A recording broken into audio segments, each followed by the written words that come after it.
All right, we're within a week of signing day. Dean Legge, Ryan Curley again for your edition of Riding Home. Ryan, Kirby today talking about, well, actually, this is going to air on Sunday, talking about Georgia's last couple practices as they get ready for G Day. Yeah, so they did end up doing their scrimmage on Thursday. So Right. The weather's been really, it's for pouring people, rain right now. yeah, for So people not in yeah, Georgia, and there's plenty of those folks that watch this, it's been really rough weather since midday Friday. But go ahead, Ryan. yeah. So they had to move. They moved their scrimmage up, which he talked about how that changes the schedule, and they Yeah. gave Oh you my God. less time to dissect the previous Yeah. scrimmage because of that. Um, he thought that it wasn't as good as the first one, and maybe that comes with it being at towards the end of the week instead of on Saturday. He said that the younger players didn't handle that as well. Just the The quick change of change. that. Yeah. Yeah. He talked a lot today about just the concept of some of them just being young men who have to learn. I feel like a lot of the conversations today, that was kind of the root of it. Yeah. And he did say they've got that they're kind of breaking their roster down into two parts, and about half of it are people who have been here in Athens with the program for less than a year, and the other half are people who have been here for like 2+ years. So he said it's an interesting kind of dynamic there, how young they are. Well, going into, just as you said that, going into 2022's national championship run, there were 30 freshmen on this team and 9 true freshmen, so not quite 40 people. Some of those people have left, but not quite 40% of your program. And then when you come into that, means coming into this season, Ryan, you've got 30 players who are sophomore or younger, in addition to the guys that they just signed. So about half the team is going to be young. This is not the same program in terms of experience and so forth as the 2021 team. That was an older team. That was a team that I talked about a lot. It's time to win the national championship. By the way, we don't have a lot of these, but I do have some Kelee Ringo-Signed. Kelee was we were able to pull something off of Kelee to get him to sign a few more dog instructions. So if you're still interested in that, the price has not changed. The link is down below. But with the Kelee, that group in 21, Kelee was a young guy, but everybody else wasn't. I It was him, mean, him and Bowers, and then that everyone was else was it. kind of older. Yeah, it Yeah, was an older crowd and um, an experienced group. Jordan, N'Kobe, uh, Nolan Smith that was his third season at Georgia playing. They're not in that position right now, man. It's different. That's all. Now there are a lot of young guys that have got experience, though. I'll say that. When you think about Mims, who I guess is not really a young person anymore, but certainly on the defensive side of the ball with Sorey, Jefferson, Williams, Ingram Dawkins. Uh, I don't know if Lassiter is considered young or not. Starks for sure. They've got younger guys on the defensive side of the ball. The offense is older, but anyway, go ahead. yeah. You know, he said that there were fewer bonehead errors from the quarterbacks this time around. That they weren't as much as the forefront of the conversation today. It was kind of scattered. Um, I do think I do think there's a lot of inexperience on the team, but I don't think it's experienced as the last two teams. I don't think it is. Say Even though that they have again. I some, couldn't. I don't think this team is as experienced as the last two teams. Well, Just kind of as a whole. let me ask you this: do you remember going into uh, I guess it was media days where he was making such a big deal about it? Well, those are my words. I don't even mean that Last bad. or Last year. Yeah, going into, he kept saying, y'all are going to say that they're inexperienced and all this stuff, and he kept just saying, hey, they just need to get experience. That's all there is to it. I don't see how anything's changed on that front. I mean, this the problem at Georgia is always going to be that there are going to be really good young players. And because Kirby recruits really well at that level. And they're always going to need experience. I mean, Kelee is no different example, is he? I mean, he didn't play at all in 20. I mean, I think he played in the Peach Bowl. Did he play a game other than that in No, I thought 20? I thought he was hurt his whole freshman year. It was a lot. So he played 30-ish games at Georgia. He was important in those 30 games. And then he won 2 national championships and moved on. And, now you've got Lassiter, Green, Everett, Bullard, and so forth in the secondary. And some of those guys, Lassiter and Bullard certainly have played a lot, but Green, Everett, and Malachi's played a lot. The other guys who haven't played are going to have to play. That's all. And it's not the end of the world. The problem, Ryan, is they don't open up with a big game. If Yeah, that's I mean, is that a problem? I think that's good this year. I really do. As much Yeah, as we've talked about some people complaining about the schedule, and no, it is great when you have an opening matchup at a neutral site against an Oregon or a Clemson. It's great right. for college football. It just is for a lot of reasons. It's good for those programs. But I think after the last 2 years, so much, all that winning. I mean, you're moving on from Stetson. There's a lot more change this There is. time than there was last Oh, year, yeah. No and heading into question. the. So I think there's a lot more change. I think with a new quarterback, newish system with Bubba. I mean, there is new verbiage. It's a different play caller. Your tackles haven't started a lot of games. I think it's good to start out with kind of that slow burn. I'll tell you this, man. I'm watching what has just become a really rough day in Augusta, um, Yeah. and the surrounding areas. Georgia pushed their baseball series with Kentucky until Sunday for a doubleheader because it's just so nasty. But um, the thing to me about the openings from here on out, it is very possible to probable that this is the last time we see this sort of slow build in college football for big name teams. Georgia in 24 will open with Clemson at the Dome. And then 25, my suspicion is that Disney will want to get a running start at the season. They may ask Georgia to play Georgia Tech August 24th, or they may ask Georgia to travel to LSU on September 1st. We look Something at your eyes. I mean, what do you think they're paying all this money for? They're not paying the money for the for. fun, so people are gonna click. I mean, Well, yeah, they're going to watch. I mean, if you look at let me go to the year here. If you look if, at 2020, if you look at Georgia and Baton Rouge, September 1st, that would be something. it would it would be, excuse me, Ryan, it would be August 30th of 2025. Um, and speaking of Clemson, I think Clemson plays LSU, so LSU might be the wrong This is an team to. example. It's Yeah, just an it's just an example. It could be Texas, could be Oklahoma, but I think the slow burn of these seasons, um, those are not going to be around in the future. Or LSU could visit Georgia. I mean, we don't know how these games could start, or could be Tech Georgia. Everything that has been could totally be gone in the future, and that's the part I think that people need to kind of remember about everything is we are in a moment. Yeah, well, actually, I said Georgia will not open with LSU because because Clemson hosts LSU in 2025 on August 30th. That will be a fun game. But it Disney's going to get their.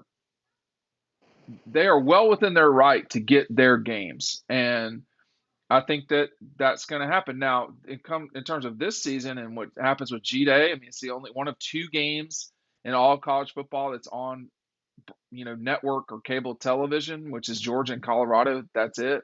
And isn't that crazy? So that's back-to-back years where Georgia's been on television and no one else has. And I think that the number one thing will be these quarterbacks. If they played better, that's what people are going to want to hear. But a lot of what this spring, what comes of this spring, the narrative will be built up after G Day. And I don't. Go ahead. I mean, it's we talked about it a little bit the other day, but a lot is going to be taken from that one day, and so, Yes. to an extent, it should be.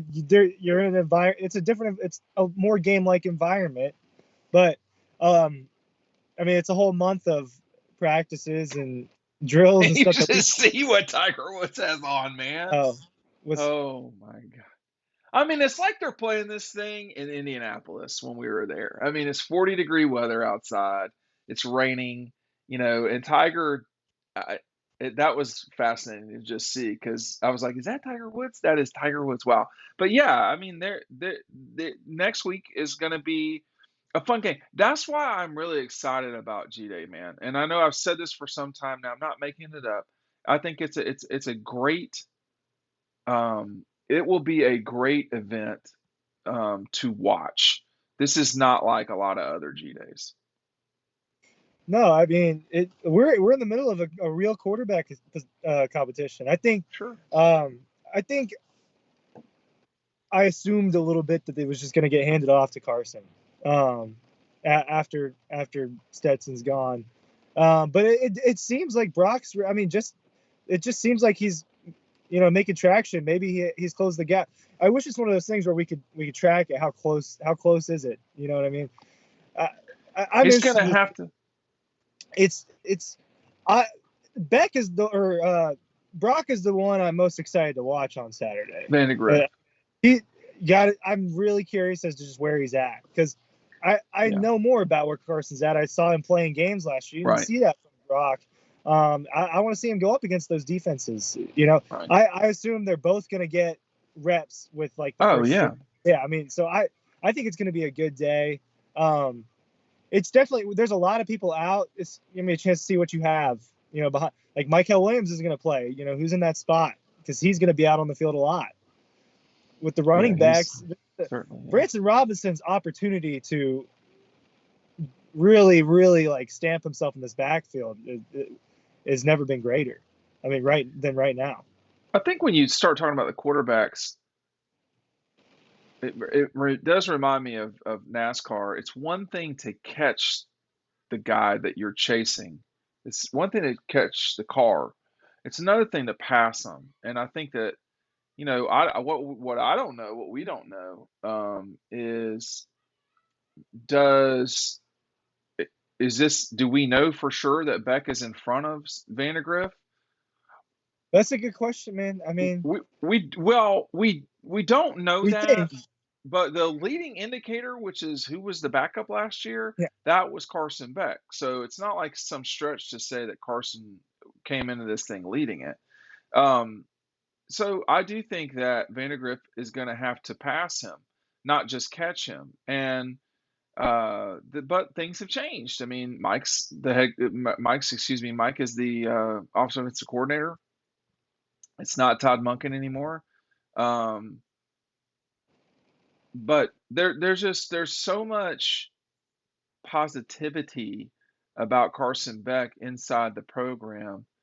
If not even with what Greg McElroy said the other day. We don't have to talk too long about this, but you know, yeah, Greg Greg was with Kirby when they were much younger. They know each other. Greg has a lot to say, which is his job. I have no problem with that.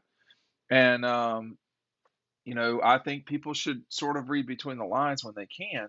But this does come down to which of these guys is going to really execute, I would say, more than anything else. If they both go out there and have 20 for 30 days, that's good for Georgia. I also, one last thing, Ryan, to just had a NASCAR comparison. Here's a wrestling comparison. okay. Okay. We're going full Towns County here. Um, this is not a loser leaves town match either. The progression would be for Brock, excuse me, for Beck to be there for a year. I don't know that I think this is probably Carson's final season at Georgia. I think probably. I don't know that for sure. I think that's the probability. So it would make sense for at that point Vandegrift to, fight his way to the starting spot. But we don't know, and he will have to, if he sticks around, or if he's not the 2-year starter at that point, he will have to fight off Gunnar Stockton. But this is not a loser leaves town situation. This is, you know, we're competing here. That's what this is. I think it's good. I think it's good for the team. It's good for the program. It's good for the development of those guys because, as you know, I mean, who was the starting quarterback for the Falcons heading into 22? It it was Marcus not Mariota. Yeah, it was not Desmond Ritter, and now Desmond Ritter is the starter. So they competed. They went with Ritter, and this won't be the last competition for Desmond Ritter. It's, you're playing quarterback. You may as well be playing, singles in tennis. You're fighting for who the number one is, and that's not always an easy thing to do. I think both of those guys are draft eligible after this year. I think that whoever is the starting quarterback, if they have a great year, it can certainly be a one and out as a I think starter it would. I think if you're talking about Beck, it would be. Now I for can't sure. speak. I can't speak to Vandergrift's situation. I don't know. But more to your point, you've got one person in this draft coming out, which is Caleb Williams at SC. After that, now I'm not as knowledgeable about the 2024 class of quarterbacks for the NFL, but it's Williams and the kid at North Carolina, and I don't know if there's a lot else that's out there. So you'd I have an mean, you opportunity. could Quinn Ewers could put his name in there. There's some other A guys. guy can't win 9 games at Texas, man. I'm just saying the people that But they get. Carson Anthony Beck can put Richardson his name in there, man. Anthony Carson Richardson Beck. couldn't win Carson Beck kind 7 of at reminds me Florida. of Matt Ryan, dude. I've been working on this Carson. take for a while, Oh, and I you're think just gonna throw it out it's there. been baking for a while. All right, I think it's just right now, but Well, Carson I is think not that as yeah. physically large as Matt Ryan I don't is, know, from what I dude. I think remember. they're both like They're they're tall listed like the exact same thing, in weight. height and weight. Okay. Like Yeah, Matt he's Ryan, definitely the like same 2'4", height. 217. Okay. Carson's Well, also. I think the thing with Matt Ryan is he's got that Barry Bonds like armor everywhere with like his legs and all that stuff. It felt, or whatever it was it his arm that was always? I can't remember. But Beck is thin. It seems like to me, and I Exactly, don't. and Matt was thin too. Okay, that I don't. Yeah, I don't mean that in a bad way. Now, man, these guys are really having to fight this rain, I'd man. hate It that, man. I'd does hate to hear not look that. like fun. Have you ever done a rain game at Georgia outside? Just what do you like? Like worked one or just been to one? Yeah, yeah, worked one. Like, have you been on the field for a rain game? Have we had a rain game in the last 2 years? Did they have Tennessee, one in? Tennessee second half. Oh, Tennessee that second was half. me. That was me. I was down there. That was awful.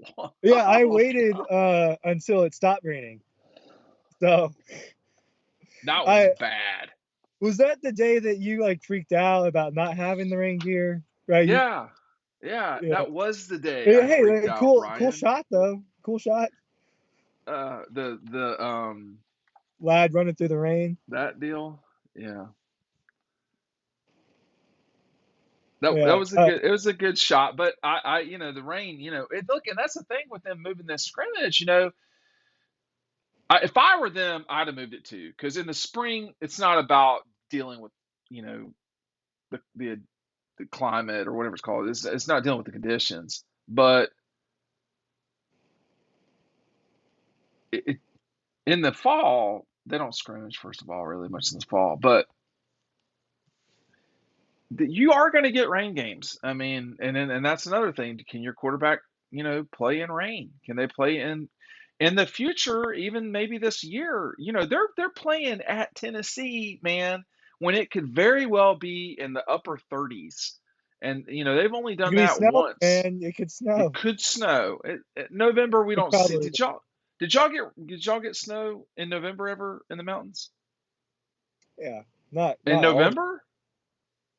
It would be dustings. Okay. That would not be fun to deal with. I mean, as close as I've been to that was the Missouri game in 2020. I was not on the field, but I walked to the stadium, and that was really bad. I mean, and well, no, Kentucky this past year. my fingers, I could not function. I don't know how If those there was guys precipitation, the place would have been frozen. at Kentucky. Yeah. Oh, that was awful. I mean, No, if there was precipitation though, I mean, it would have just been a little frozen tundra there. and people were like, oh, well, Stetson was just not good in that game. Yeah, that's right. It was unbearable at that game. It was horrible. You I know, I wonder if was I was talking to someone there, and they were like, "Yeah, it was way colder last week." I was like, "You can have at fun with that." Kentucky, Yeah, they were like, "Yeah, last week was colder than this." there's a reason why I live where I live.